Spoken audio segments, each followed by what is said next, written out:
Le monde est plein de mystères. Ce qui est connu nous satisfait, nous déçoit ou nous lasse. Ce qui est inconnu nous indiffère, nous effraie ou nous galvanise. Quoi qu'il en soit, on est attaché à notre zone de confort. Et si on décidait de voir la vie autrement? Dans Fragments d'essence, nous allons vers l'inconnu sous toutes ses formes. Nos principes, l'authenticité et la bienveillance. Nos objectifs, recréer du lien humain et partager les points de vue. Dans ce podcast, nous allons à la rencontre de celles et ceux que l'on ne prend pas assez le temps d'écouter et qui ont pourtant tellement à nous apprendre. Ensemble, nous parcourons les villes et les villages pour recueillir les précieux fragments de nos existences, croiser les regards et partager la richesse du monde qui nous entoure. Parce que ce qui fait une société ne peut se voir qu'au-delà des artifices, des barrières sociales et des jugements unilatéraux. Bienvenue dans le podcast qui vous donne la parole. Bienvenue dans Fragments d'essence.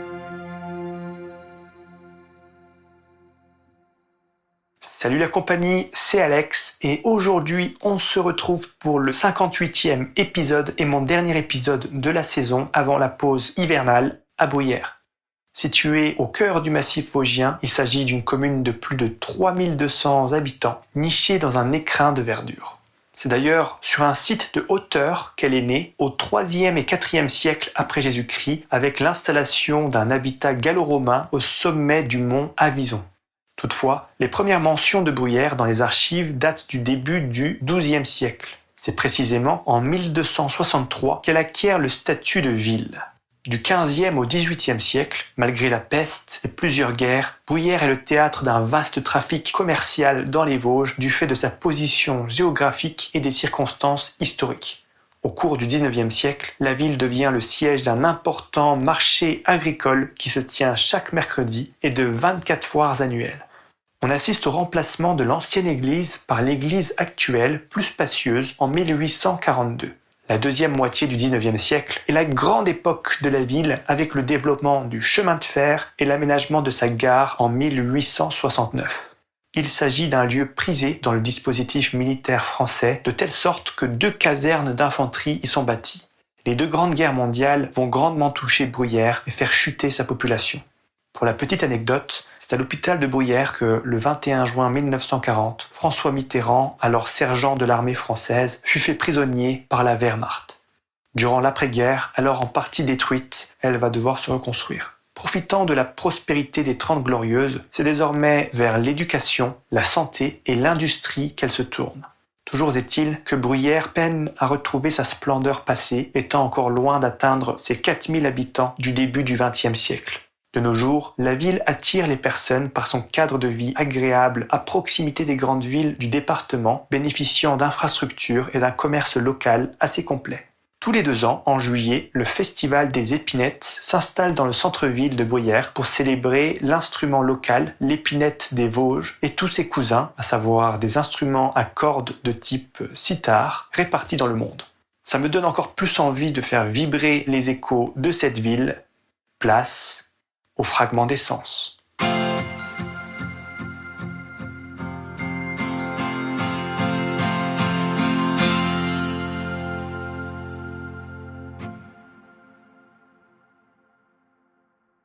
Bonjour messieurs, dames. Bienvenue dans Fragments d'essence. Donc moi c'est Alex. Dernièrement j'étais à Nancy et j'ai rencontré une dame qui a une question à transmettre. À quoi ça sert de juger? Ça sert à rien. Chacun sa opinion. Bah oui, c'est sûr que c'est pas... Juger, ça veut dire cataloguer les personnes. Donc, non. Non, c'est pas nos opinions. Non. Ça marche, très bien. On a aussi un proverbe du jour. C'est un proverbe du philosophe Sénèque. Personne ne peut longtemps porter le masque. Qu'est-ce que ça vous évoque? Qu'est-ce que ça vous inspire? Ça veut dire qu'il vaut mieux apprendre à connaître les gens. On voit éventuellement la personne plus que de voir comme ça, on se fait une idée. Et puis après, la connaissance, soit on apprécie, soit on n'apprécie pas. C'est ça. Ouais. Vous êtes d'accord? C'est ma moitié, il est obligé. Non, Non, c'est sûr. Bon. c'est le mois de novembre. Donc on est à la fin du mois de novembre, le Movember. Donc en fait, c'est le mois de la lutte pour la santé mentale des hommes. Moi, je sais pas parce que on sait pas jusqu'où ça va, où ça débute la santé mentale, ou c'est simplement l'environnement qui va plus, ou si c'est un point de vue familial. Il y a beaucoup de choses qui entrent en ligne de compte. Tout à fait. Et vous, monsieur, en tant qu'homme, Oui, allez, vous avez une moustache en plus. Pour le Movember, c'est Oui. parfait. Elle est naturelle, elle est depuis longtemps. Ah, super, ça vous va bien. ah oui, t'as déjà vu des moustaches pas naturelles? Non, mais Ça existe. je dis, elle date depuis toujours d'ailleurs. Il a toujours eu ça, oui. Ça n'hérite Quand pas. j'ai accouché du premier enfant, on était à Paris. Et puis, j'ai dit, mais tu vas pas pouvoir embrasser le gosse si tu gardes la moustache, ça pique. Il est revenu le jour même, quoi, mais... On n'a pas reconnu. Le Alors, oui. bonhomme rentrait avec Les fleurs. des fleurs. Oh, Ah oui? Alors, vous voyez, hein, alors depuis, j'ai toujours gardé. ah bah super. Il a Un moment que je ne le reconnaisse pas. Ah, Et est-ce que vous avez été déjà concerné par une forme de dépression, d'anxiété sociale? Moi, j'ai eu. oui. Comment vous avez fait pour vous relever, pour dépasser ça? Ben, j'ai déjà eu des cachets. Et puis, avant de voir ce qu'il en était, j'avais même ta mère qui avait dit, mais ça ne va pas, il y a quelque chose. Mais moi, je ne me rendais pas compte.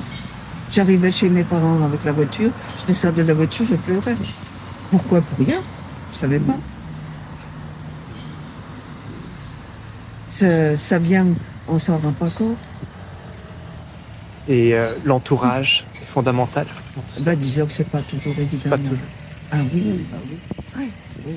Et il y a aussi des signes à détecter et c'est pas toujours évident, ça dépend des personnes aussi. Certaines personnes les montrent, d'autres regardent intérieurement, oui, c'est encore plus oui, compliqué. Oui. Et d'ailleurs, le taux de suicide en France est l'un des plus élevés en Europe. Quand on Oui, regarde. parce Ah oui. qu'on cause Oui, mais- pas assez. Personne n'est content. Tout le monde se plaint. Tout le monde conteste tout. Donc- C'est ça, hein. Mais donc, maintenant, automatiquement- là, maintenant, ça coûte pire qu'avant, c'est sûr. Automatiquement, Dans ma vous n'êtes voiture, pas content. Quand on passe au feu, la première voiture, elle ne démarre pas, ben les autres klaxonnent. Ah oui. Là, Non, tout de mais suite, oui.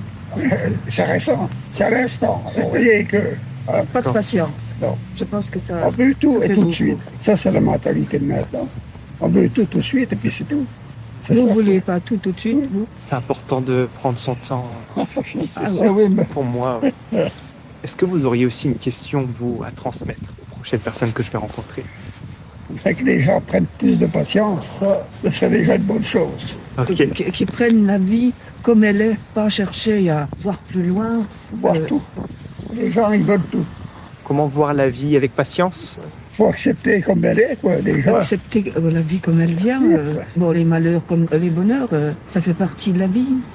C'est sûr qu'il y a des choses qui sont difficiles à supporter, mais bon, on n'y peut rien, quoi, c'est tout. hein. Vous savez où on va là? Ah non. On va au cimetière. D'accord. Et sur 3 enfants, on en a perdu 2. Plus Mes condoléances. la compagne de notre fils. Alors vous voyez, la vie. On est servi. Ah, Donc on se contente de ce qu'on a. On est ensemble, on suffit à nous-mêmes. On va pas chercher. Bon, on a du monde autour de nous. Je veux dire, avant de se plaindre, les douleurs, ce que vous voulez, ça fait partie de la ah vie. bah oui, ça c'est sûr. L'âge est là, alors il faut quand même... on ne peut pas tout avoir à n'importe quel âge. Tout à fait. Alors, faut faire avec. Est-ce que vous avez le temps ou pas pour une dernière question? Merci beaucoup. S'il y a un projet qui vous tient à cœur et que vous aimeriez porter au monde, si vous aviez les moyens, lequel ce serait? Que les gens s'entendent et qu'il n'y ait pas de guerre. C'est beau. Merci beaucoup. C'est Bonne l'essentiel. hein. continuation. Merci, bonne journée. continuation, merci. Au revoir.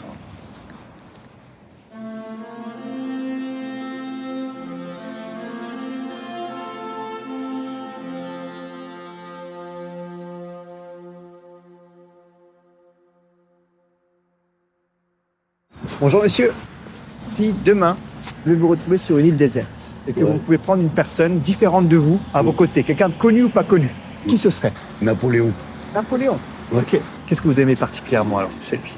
La France est des grandes puissances et fortes.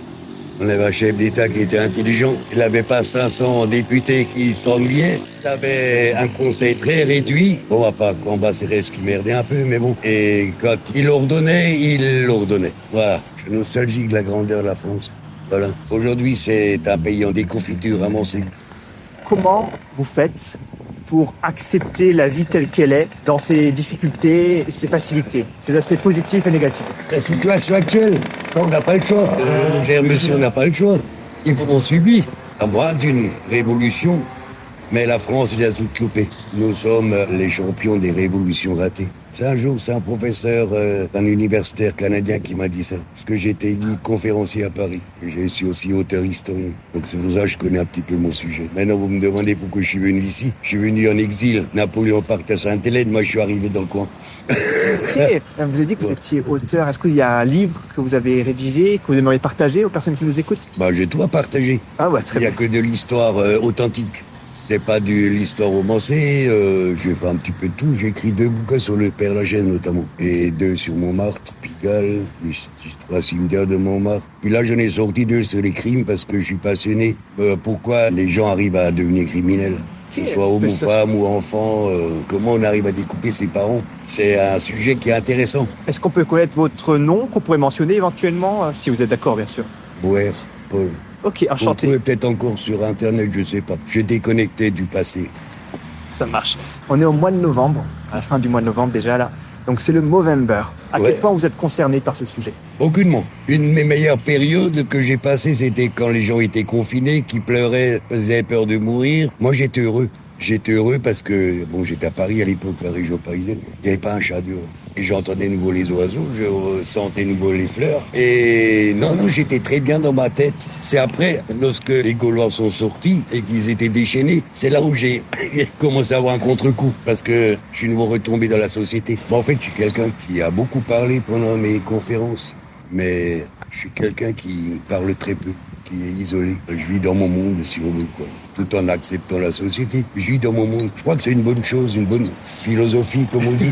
Parce qu'on peut avoir un regard des gens qui parlent du matin au soir pour ne rien dire, et on peut les observer. Et moi, j'ai toujours été un observateur, que ce soit dans l'histoire ou vis-à-vis des gens. J'aime bien les regarder. Tout à fait. Voilà. On apprend beaucoup dans l'observation. Tout à fait, ouais. Et malheureusement, les gens ne regardent plus. Ils regardent sans regarder, ils mangent sans manger, ils respirent parce qu'ils ont oublié de respirer. En fait, ils font machinalement. Alors que moi, c'est différent. J'ai une autre conception de la vie. Justement, c'est super intéressant. Et je pense qu'il n'y en a pas beaucoup comme ça qui me parlent ici. Enfin, je ne veux pas avoir la fouille des grandeurs, mais bon. on a une citation, on aime bien analyser les citations dans Fragment d'essence. C'est une citation du philosophe Sénèque aujourd'hui. Personne ne peut longtemps porter le masque. Qu'est-ce que ça vous évoque? Qu'est-ce que ça vous inspire? Le mensonge. Tout à fait. Le déni. On vit dedans, là, on est en plein dedans, là, dans le déni. Un jour ou l'autre, il va falloir accepter, quoi qu'il arrive. Et le mensonge, ça dure pas longtemps. Moi, j'ai toujours eu horreur de mentir, parce que je me suis dit, si un jour on me repose la question, est-ce que je vais répondre la même chose? Donc autant dire les choses telles qu'elles sont. Ça, t'es tranquille. T'as fait une connerie, t'as fait une erreur. T'es dans le bon, t'es dans le vrai, c'est bon. Voilà, c'est... Moi, je vis comme ça, puis je me prends pas la tête.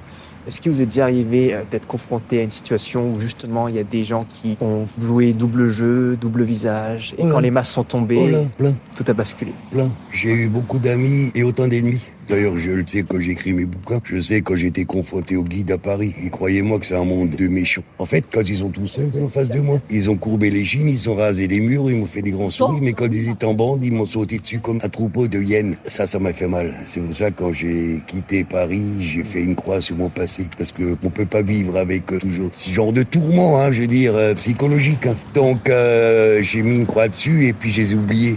Et Dieu sait que c'était dur. Et les réseaux sociaux, c'est pareil, c'est une machine monstrueuse, connexion dangereuse, connexion mortelle, et surtout les Facebook et tout ça, c'est une merde qui détruit le cerveau des gens, mais qui détruit complètement. C'est comme un cancer du cerveau, il détruit. Oui, j'ai même pas de téléphone sur moi, j'ai un téléphone numérique, je refuse totalement tout ce qui est, enfin en attendant, tant que je peux, tout ce qui est iPad, iPhone et tout ça. Je refuse pour le moment, et pourtant Dieu sait que j'étais un des premiers à avoir Internet, mais je refuse ce jeu. En fait, c'est gadget. Et on vit dans un monde de gadgets. Tout est gadgetisé. Je sais pas si le mot il existe. Et on vit maintenant dans l'intelligence artificielle. Il y a des gens qui ont même pas foutu de faire une omelette. Et aujourd'hui, la base, c'est d'apprendre aux jeunes la nature. Qu'est-ce qu'on fait? On les plonge tout de suite dans le virtuel. Et je crois que ça, ce serait un thème pour les bacheliers, là. Comment peut-on vivre dans le monde virtuel? Moi, je peux pas. Je peux vivre dans mon monde si on veut, mais il n'est pas virtuel. Puis c'est un monde qui est plutôt dans le passé. Hein. Mais ça va détruire des civilisations entières. Hein. Justement, c'est super intéressant parce qu'on demande aussi aux gens qu'on interviewe de poser des questions aux prochaines personnes qu'on va rencontrer sur notre chemin. Je crois que beaucoup ne vont pas vous répondre de la même façon que moi, puisqu'ils sont déjà dedans. Vous savez, il y avait un film qui s'appelle L'invasion des profanateurs de tombes ou de sépultures, un truc comme ça. C'est un film des années 70 où il y avait des particules qui tombaient de l'espace, qui étaient une espèce de forme de concombre et qui bouffaient les gens, et les gens ressortaient, mais comme des zombies si on veut, mais sans être des zombies. Et ça, ces mondes virtuels est en train de créer, moi j'appelle ça des zombies tout simplement, quoi. En fait, c'est plus des êtres normaux, ils sont manipulés par le virtuel, quoi. Et c'est ce que veulent d'ailleurs les politiques français, européens. Il y a quelqu'un qui avait dit l'autre jour, un journaliste que j'apprécie, il a dit « Les gens croient avancer dans le modernisme, mais c'est pas vrai, ils reculent. » Parce qu'au Moyen-Âge, les gens, ils savaient labourer, ils savaient planter, ils savaient vivre, quand bien même ils mouraient à 35-40 ans parce qu'il n'y avait pas de la médecine et tout ça. Hein. Mais là, on régresse, on va finir comme les Morlocks, les mecs qui vont se bouffer entre eux. Vous connaissez les Morlocks? C'est un film qui s'appelle La machine à remonter le temps avec Rod Taylor. Et on arrive à une société dans le futur où les gens, justement, c'est des zombies et les Morlocks les attirent dans leur machin qui était anciennement un machin nucléaire, puis ils les mangent. Enfin, je vais pas faire du cinéma, du scénario, hein, mais c'est ce qui va arriver. Et vous savez, je me trompe rarement. Je préfère que ça n'arrive pas parce que... Mais on va vers cette... Vous savez, moi j'ai fait des visites, des conférences à des collèges. Et j'ai vu parfois lorsque j'ai élevé la voix où j'avais un timbre de ou une nouvelle formule que les gosses ne comprenaient pas. Ils me regardaient avec des yeux, mais j'ai l'impression que j'étais le loup-garou, quoi. Et d'ailleurs, l'éducation y est pour beaucoup, là aussi, hein. Ils sont en train de les brasser pour en faire des abrutis. Allez, j'utilise un terme populaire. Vous avez des gamins de 12, 13 ans, 14 ans. J'ai fait visite autour de Notre-Dame à l'époque. Conciergerie Notre-Dame, là. Super.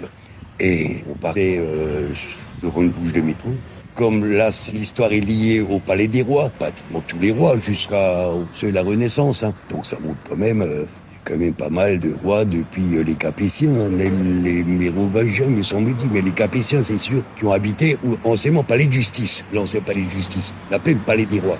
Donc il y avait ça, il y avait la Sainte-Chapelle, il y avait plein de trucs. Hein. Alors j'ai dit aux gosses, vous faites quoi en l'histoire? Ils se regardent, véridique, ils se regardent. On sait pas. Moi, à leur âge, en histoire, j'ai fait la Grèce, j'ai fait Rome, j'ai fait ça. Moi, j'étais un passionné d'histoire et tout le monde déjà. Pour moi, c'est simple, c'était facile. Mais j'ai redé les parents, j'ai dit, mais je voulais leur dire, vous vous rendez compte, vos gosses, là, vous les suivez pas ou quoi? Rien, on sait pas. Alors comment voulez-vous que ces gens, ces jeunes, apprennent le passé, puisqu'ils n'ont pas de présent et pas d'avenir du tout? C'est ce que j'ai toujours dit, ça, c'était aussi ma philosophie. Le passé, c'est la construction d'un édifice. Le présent, c'est l'entretien. Et le futur, c'est pour les générations futures. Voilà, ça vous convient? Oui, c'est très intéressant. Et... Si vous voulez, on invite des personnes, je vais faire une conférence. Hein. Je suis parti là, hein, attention. Ça fait longtemps que j'ai pu parler comme ça. Parce que mes voisins, c'est bonjour, bonsoir. C'est la première fois que je repars comme ça. Oui, j'ai rien perdu depuis 3 ans. Voilà. Super. Justement, en tant qu'historien, si vous aviez une leçon à transmettre aux personnes qui nous écoutent, laquelle ce serait? À éviter les mensonges des historiens. Pourquoi? Parce que, figurez-vous que la Révolution française n'a pas commencé à la prise de la Bastille, elle a commencé chez Réveillon Faubourg Saint-Antoine, en avril 1789. Bon, bref, le mensonge de l'histoire, c'est ce que j'ai toujours dit aux Guines. Quand vous dites quelque chose sur quelqu'un que vous aimez ou que vous n'aimez pas, dites toute la vérité. Vous êtes dans la neutralité. Vous n'êtes pas un parti pris. Moi, il y a des types, par exemple, au Père Lachaise, vous voyez, que je hais historiquement. Mais j'ai toujours respecté, en passant devant la tombe, j'ai toujours respecté le mort. Et j'ai toujours respecté son histoire. C'était ses convictions politiques ou autres, il faut les respecter. C'est comme une recette d'une cuisine. Il y a des recettes de cuisine à respecter. Et là, c'est pareil. Il y a des gens qui font du tort à l'histoire de France, puisque c'est toujours le même refrain, la même rengaine. Les rois ont affamé le peuple, les rois ont taxé, etc. Mais regardez aujourd'hui, les taxes. On a plus de taxes que sous les rois. Il n'y avait pas autant de pauvres sous les... Moi, je ne veux pas prendre la différence des monarques. Hein. Bon, il y a eu des bons, des moins bons, il y a eu des nuls. Mais il ne faut pas les mettre tous dans le même chaudron et les brûler vifs. C'est faux. D'ailleurs, qui c'est qui a créé la France? Imaginez la République d'aujourd'hui, les républicains, là, comme on les appelle, en train de créer la France, les frécoles. Qui c'est qui a créé la France? C'était bien les rois feignants, comme on les appelait. Vous savez, ces fameux rois feignants, comme on dit. Ah, c'est eux qui ont créé, qui ont scellé les fondations de la France. Ce qui n'était pas la France à l'époque, c'était l'Estrie, la Burgondie et l'Australie. Bon, voilà. L'histoire, c'est pas politique. L'histoire, c'est l'histoire. C'est écrit. Après, évidemment, c'est à gauche, à centre, machin, etc., etc., etc. Mais l'histoire est écrite. Donc, on la suit, l'histoire, on change de métier. Voilà. On peut pas changer l'histoire. On peut pas changer. D'ailleurs, c'est ce que j'ai dit souvent, parce que je me suis fait traiter d'extrême droite, je vous ai traité pas mal de... Je dis, mais l'histoire est écrite, madame. Moi, je ne cite que l'histoire. Je ne fais pas de parti pris. Mon parti pris, je le garde pour moi. Mais ça, je ne le dirai jamais. J'ai toujours été honnête avec l'histoire. D'ailleurs, il y a quelqu'un qui avait dit, on est au service de l'histoire. C'est pas l'histoire qui est à notre service. Nous, on est au service de l'histoire. Je sais plus qui a dit ça. Quelqu'un de connu. On écrit les lignes de l'histoire. J'ai rencontré pas mal de monde à Paris. J'ai même été reçu à l'Académie française pour un point. Vous voyez. Félicitations. C'est pourtant, je suis un ouvrier. Voilà, à la base. S'il y a un titre de livre, de film ou de chanson qui vous tient tout particulièrement à cœur, que vous aimeriez partager aux personnes qui nous écoutent, Un bouquin. lequel ce serait? Voilà. Un bouquin, c'est Balzac. Parce que Balzac, il a tout dit sur la société. Son réalisme. Et il n'a pas fait de politique. Il n'a pas été sur les barricades. Balzac, c'était Balzac. Moi, j'adore Balzac. Et chaque fois que j'allais devant sa sépulture, là, dans la 48e, Père Lachaise, j'ai toujours dit que Balzac, c'était un grand bavard, mais il savait jouer avec cette société, comme Zola et Hugo ne savaient pas faire. Parce que c'était parti pris. Oh, nous sommes la gauche, nous sommes les révolutionnaires. Balzac, non, il savait rentrer dans les foyers, dans les familles, il savait, et puis il tirait ses... quoi, voilà, Balzac, et puis aussi un autre, un Normand, je ne me rappelle plus le nom maintenant. Il a écrit pas mal de trucs sur la Normandie, mais ça c'est plutôt paysannerie. Il couche au cimetière de Montparnasse, journal d'une fille de ferme, etc., etc., mais là j'ai plus... Pas de souci, on pourra vérifier. Un film, Les Croix de Bois, film de guerre, la Première Guerre mondiale.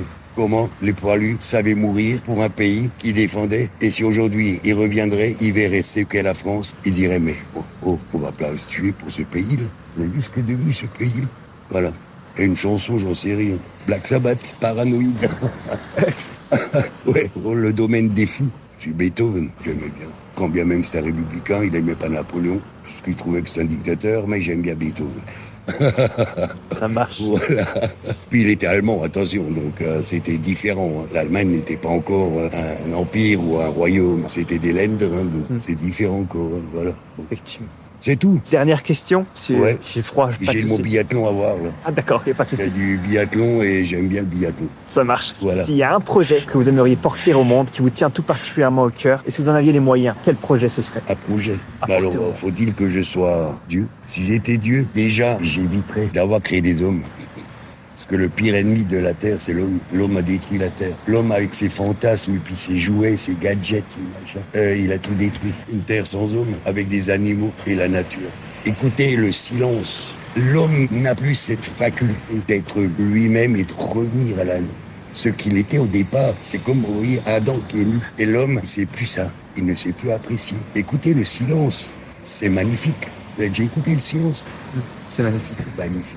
Ça vaut tous les bouquins de philosophes. Allez écouter, comme à Sciences Po, allez écouter les philosophes à Nanterre ou allez écouter. Mais pourquoi les écouter? Est-ce qu'on ne peut pas se créer soi-même? Et quand on devient l'objet d'une idée ou d'une idéologie, c'est là qu'on devient dangereux. Et regardez aujourd'hui ce qui se passe. Cette jeunesse est dangereuse. Pourquoi? Parce qu'on les a manipulés intellectuellement et puis aussi philosophiquement, hein, peut-être aussi. En fait, on a créé des objets. En fait, c'est important de se nourrir des idées philosophiques de chacun et chacune, mais en prenant du recul et en se questionnant, en gardant un esprit critique. Il y a des très bonnes philosophies. Malheureusement, on ne les lit plus. Écoutez, moi j'en ai rencontré des intellos, mais pas possible et impossible. Vous savez, même la femme d'un des derniers avec qui je me suis pris la tête, elle lui a dit « Mais tais-toi donc, t'arrêtes pas de raconter des conneries. » Et pourtant, c'est un professeur d'université, je vous dis pas laquelle. Bon, enfin, Pas de souci, oui. Bon, bref, il y en a qui parlent pour ne rien dire, ils sont trop bien payés. Voilà. Bon, moi, je suis plutôt pour par exemple, le manuel. Moi, je suis soudeur, chaudronnier, soudeur, de formation. Créer quelque chose. Moi, j'ai vu des créateurs magnifiques, des ébénistes qui ont fait des trucs magnifiques, qui ont créé, qui ont fabriqué quelque chose. Un philosophe, il fabrique si c'est des mauvaises idées, il fabrique du mauvais engrais. Et c'est ce qu'on a aujourd'hui. Comme après la Révolution française, qui c'est qui a pris la place des royalistes? C'était les bourgeois. C'est eux qui ont racheté, c'est eux qui ont pris les châteaux, les terres des royalistes. Et plus on a voulu faire de l'égalité, plus on a eu dans le désordre. Et ça continue. Parfois, vous savez, je suis un peu taquin. J'aime bien, provoquer. Pour voir jusqu'où, bon, pas vous, mais ça m'est souvent arrivé dans les visites. J'aime bien provoquer quelques personnes pour voir leur réaction. Ok. Je ne me suis pas fait que des amis. Merci d'avoir contribué. Je vous en prie, et si ça peut vous apporter quelque chose, mes trucs, tant mieux. Si j'ai peut-être planté un radis aujourd'hui, tant mieux. Bon, je vous laisse. Merci beaucoup. Allez. Bonne journée. Au revoir.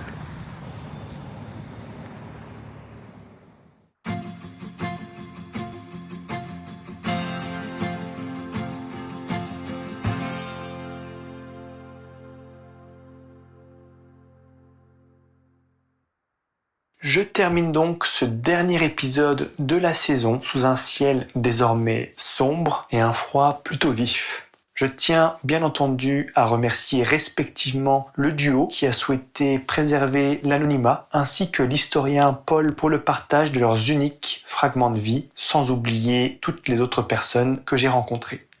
Parmi les principaux thèmes abordés aujourd'hui, on compte le Movember, l'hypocrisie et l'histoire. En ce qui concerne le proverbe du jour, personne ne peut longtemps porter le masque, du philosophe stoïcien romain Sénèque au 1er siècle après Jésus-Christ, vous l'avez compris, il reflète l'idée qu'en dépit de toute tentative de dissimulation, la vraie nature d'une personne finit par ressortir un jour ou l'autre.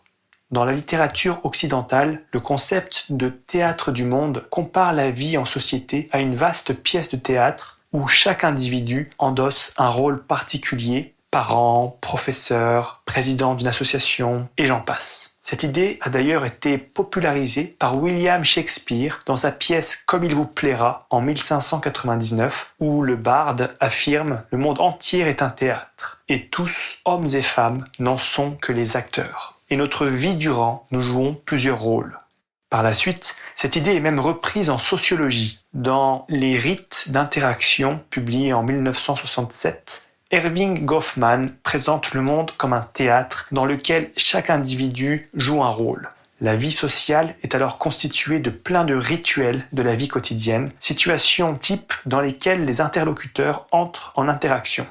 En estimant que chaque acteur essaye d'imposer une image valorisante de lui-même, la moindre conversation devient alors une petite lutte symbolique. Ces rituels de face à face s'expriment au niveau du comportement, tant dans la tenue vestimentaire que la façon de parler ou encore de se présenter aux autres.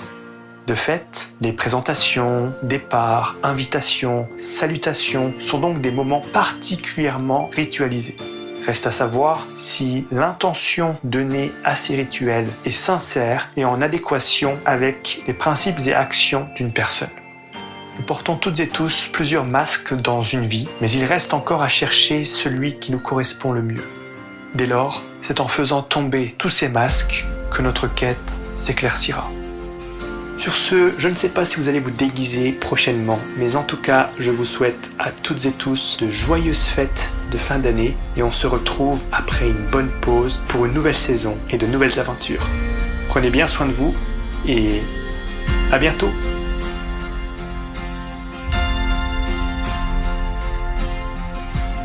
Merci d'avoir écouté cet épisode jusqu'au bout. Si tu l'as apprécié, on t'invite à le partager à tes proches, c'est notre meilleure communication et ça aide considérablement notre travail à gagner en visibilité. Tu peux aussi nous laisser une note et un commentaire sur Spotify, iTunes ou même YouTube. Ça prend à peine quelques secondes, mais c'est vraiment essentiel pour notre référencement. On est aussi présent sur Instagram, où on met en avant les moments marquants et coulisses du podcast. N'hésite pas à nous y écrire et nous mentionner. Et enfin, si tu en as l'envie, tu peux nous aider à couvrir nos dépenses matérielles et nos déplacements en faisant un don sur Buy Me a Coffee. Tous les liens sont en description du podcast. À la semaine prochaine pour un nouvel épisode. Et n'oublie pas toi aussi et dès aujourd'hui de rassembler les précieux fragments de nos existences.